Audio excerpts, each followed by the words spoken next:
Alô, irmãos, irmãs em Cristo Jesus. Pai, graça e misericórdia seja com todos nós neste dia.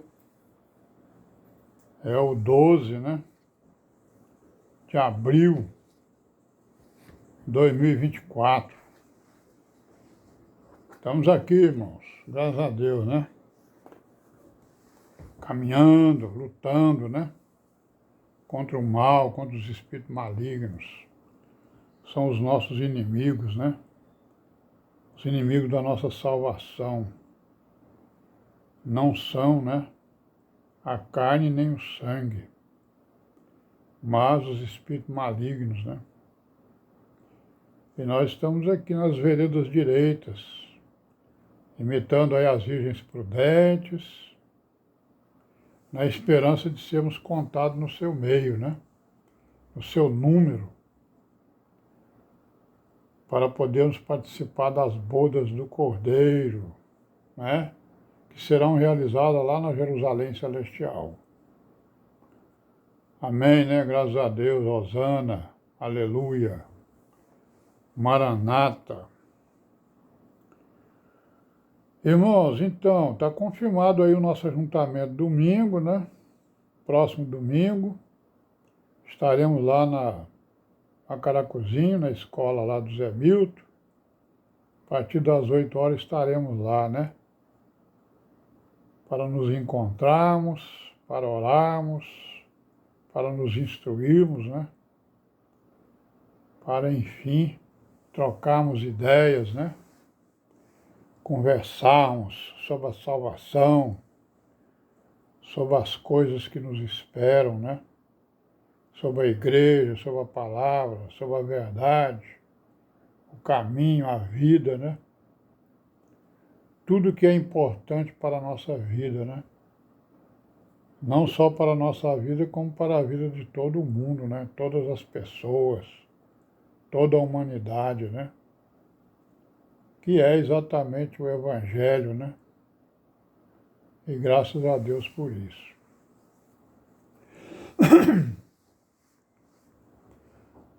Então estaremos lá, E vamos continuar aqui com esses vídeos aqui, Eu estou falando aqui dos julgamentos e dos juízos, Na palavra, Já faz aí, já são vários os vídeos que nós estamos falando sobre isso.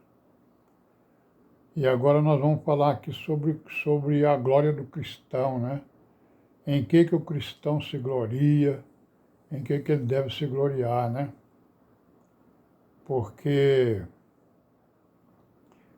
quando a gente lê as Escrituras, em algumas passagens, principalmente aqui na passagem de 2 Coríntios 10, 2, Paulo está falando o seguinte, julga-nos como se andássemos segundo a carne, Então, Paulo ele estava sendo julgado, por aqueles que andavam na carne, aqueles que eram desobedientes, que estavam sendo corrigidos, pela palavra, pela exortação, pelo conselho, pela correção. Aí, então, o que eles estavam fazendo? Eles estavam julgando Paulo, você nos corrige e faz a mesma coisa,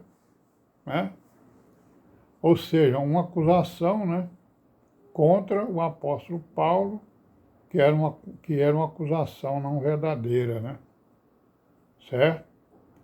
Era exatamente uma calúnia, que eles estavam fazendo contra ele. Então ele estava dizendo ali que eles estavam julgando a ele, como se ele andasse segundo a carne, porque eles andavam e o Paulo também anda, Então eu ando na carne, então o Paulo também anda.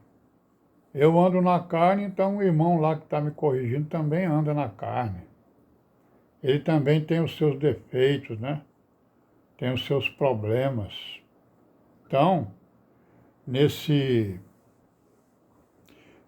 texto aqui, o Paulo estava sendo julgado como se ele andasse segundo a carne.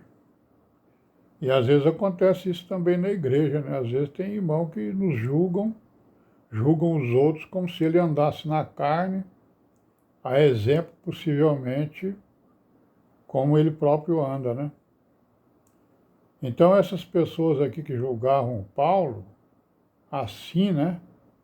Como se ele andasse na carne, estavam reagindo às correções, né?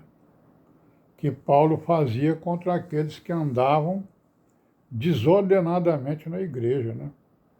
E aí estavam acusando o Paulo de também ser desordenado, né? Que era um julgamento segundo a aparência, né? Estavam chamando o bem de mal, né? Não é isso? E isso é a pior coisa que pode acontecer exatamente num julgamento, né? A pessoa, né? Chamar o bem de mal e o mal de bem. No caso aqui, eles estavam chamando Paulo de um desordenado, e ele não era desordenado, né? E aquilo que ele ensinava, né? Que ele ensinou, que ele ensinava, estava exatamente corrigindo, né, as pessoas que andavam desordenadamente, tanto dentro da igreja como fora, né? Porque quando você prega a palavra, né, quando a palavra é pregada, né, ela como é uma espada de dois gumes, ela vai exatamente cortando, né? De um lado ela corta e cura, e de outro lado ela corta e fere, né? Certo? Então a correção pela palavra, na verdade, ela também pode gerar tristeza, né? Momentânea na pessoa que é corrigida, que é exortada, né? E, e essa tristeza, ela vai produzir fruto, né? Fruto pacífico para aquele que... Fruto pacífico de justiça para aqueles que estão exercitados na justiça, né? Que clamam pela justiça, que querem a justiça, né? Ou seja, na obediência à palavra, né? A pessoa que tem sede de justiça, sede da verdade, né? Então ela gera tristeza, sim, né? Uns que têm sede de justiça, né? Essa tristeza, ela vai ser uma tristeza de fruto pacífico, né? Conforme está escrito lá em Hebreus capítulo 12, 11, né? E aí lá em Coríntios, 2 Coríntios 7, 10, está escrito o quê? Que a tristeza, segundo Deus, opera arrependimento, né? Aqueles que têm sede de justiça, sede da verdade, a tristeza, segundo Deus, opera arrependimento. Mas a tristeza do mundo opera a morte, né? Opera a morte. Então, lá em Provérbios também existem várias citações acerca exatamente da tristeza, né? Da correção, da exortação, né? Porque isso, nós vamos ver aqui que isto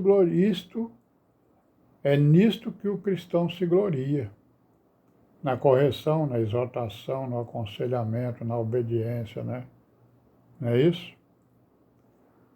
Então, lá em Provérbios 15, 10, por exemplo, está escrito o quê? Que a correção molesta, quer dizer, a correção, né, que fere, né? Ela existe para aquele que deixa a vereda, né? E o que aborrece a repreensão morrerá, né? Porque o julgamento da igreja é isso aí, como nós vimos, né? O que é o julgamento da igreja? É pregação, é exortação, é aconselhamento, é correção, é repreensão, né? Porque ela está sendo o quê? A palavra está julgando aqueles membros que estão na igreja. O tribunal de Cristo está em processo na igreja, né, segundo a sua geração. O tribunal de Cristo está funcionando, porque o julgamento começa pela casa de Deus. E a casa de Deus é a igreja, né? Aí vamos parar por aqui hoje e amanhã a gente continua, se Deus quiser, e paz seja com todos nós.